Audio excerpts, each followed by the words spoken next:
बिस्मिल्लाहिर्रहमानिर्रहीम। अस्सलामु अलैकुम। घर से जादू और जरासीम भगाने के लिए कलवंजी की धुनी देनी चाहिए। घर से नहुसत ख़त्म करनी है तो सूरज गरूब होने के बाद एक अगरबत्ती जला दो। घर से नहुसत हमेशा के लिए चली जाएगी।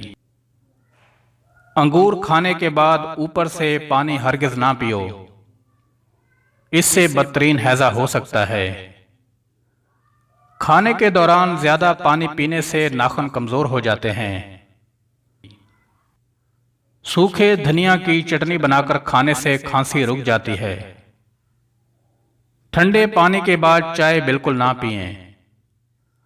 अदरक खाने वाला बंदा कभी बीमारी का जल्दी मुंह नहीं देखता।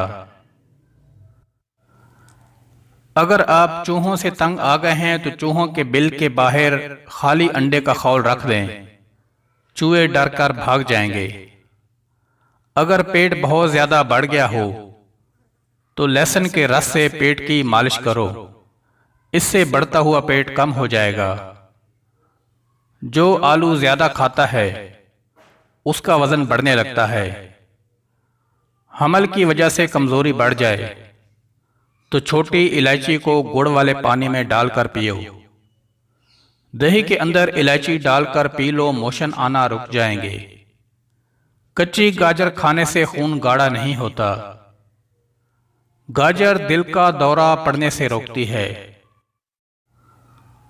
बदनुमा दाग धब्बे वगैरह खत्म करने के लिए करेले के छिलकों को पीसकर उसमें 2 चम्मच टमाटर का रस डालकर धब्बों पर लगाने से कई सालों तक धब्बे दूर होंगे।